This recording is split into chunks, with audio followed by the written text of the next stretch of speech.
Morning all, it's Michelle from the Crystal Point. Now one thing I wanted to share was the basics of making a bracelet.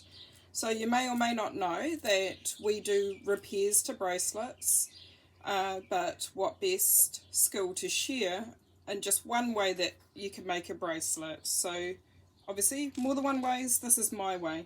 So what I use is I use a little bit of wire. I've got some copper wire from my dad used to strip engines, and I got some upcycled to make hooks. So you don't need to use wire, you could use fishing nylon, and I choose to use elastic. So this is my method that I'm going to show you today. So how I do is take the elastic, I put it over my wrist, measure it once, and then double it.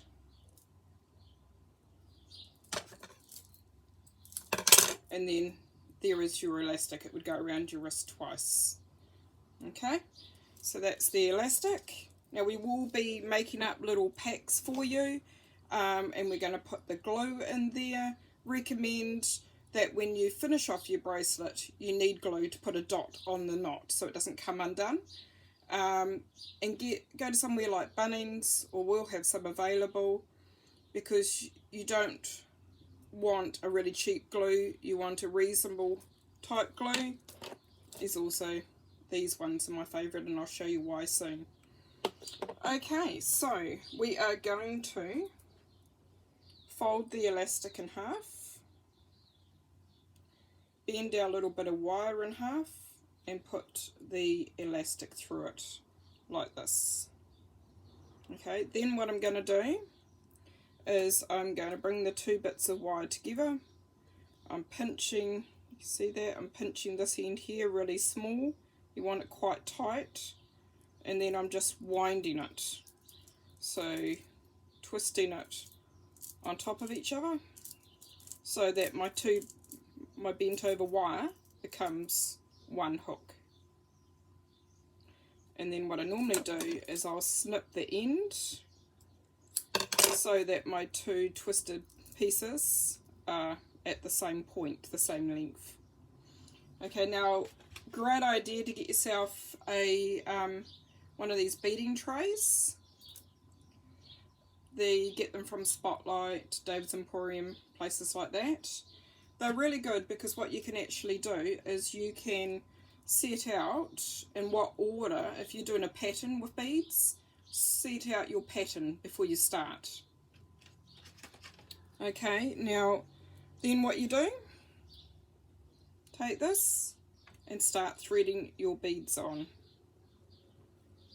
Now what I find with the elastic is it seems to keep them on there until I'm finished, and I just lay it on the table. I make sure that when I'm working that my elastic stays approximately the same length, stays even, so that I'm not wasting elastic until I'm finished. And you just want to thread them all on there. Keep threading till you're finished. Now for an average wrist you want 24 8mm beads. Okay, it's a standard size bead. Most bracelets are 8mm, sometimes 10, but mostly 8. So if you're not sure, work with 24 beads. Okay, now I have got one that I earlier prepared. So a lot of the strands of beads too, for some reason, come with uneven numbers, so you might do one bracelet with 23, one with 24. Okay, so basically if you buy a strand of beads, it's normally enough for 2 bracelets, unless you're making it for smaller or larger wrists. But if you want to know what size wrist, just put it around the wrist, wrap it round, and then double it before you cut it. Okay, so we have threaded all the beads on. We've got it ready for the next step. Okay, so the next step is you want to put one of these ends through your loop.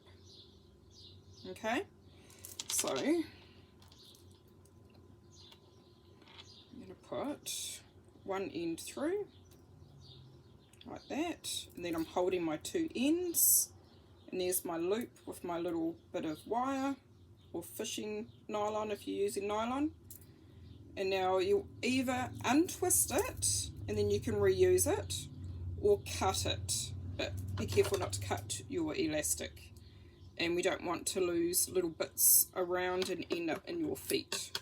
So if you've got the patience, unwind and remove it in one piece, otherwise be very careful. Okay, so now I'm holding in this hand my two ends, and you see the loop in my other hand. What you now want to do is slide your beads up to the loop. So move them around the elastic while you're holding the two ends, because you don't want to lose your beads. And what you want to do is that loop, you want it just to be hiding at the top of this bead, because then what we're going to do is tie a knot, and you want that knot to be close to the loop. So we're pulling it tight, and then we're knotting it again. So just a standard knot, like when you're starting a shoelace, do it twice, so you've got, it's like a granny knot or a reef knot, similar sort of thing. Okay, so now what I'm going to do, now this is my favourite glue. This is the Quick Fix gel glue that I get from Bunnings. I like the gel one because it comes out in a gel instead of a liquid, because you're really careful, these are fast drying. If you get it on your skin, keep your fingers separated for a few seconds, okay? You don't want to glue your skin together. So adult supervision recommended. Now all I'm doing is I'm holding the elastic tight upwards a little bit, so that I can actually get a dot of glue on my knot. My eyesight's a bit funny. I think that one's empty. Let's try this one. So this is the liquid one, but that's okay. Put a dot on the glue, just only needs one dot. Okay, your knot's tight, you've got a dot of glue, then you cut your elastic.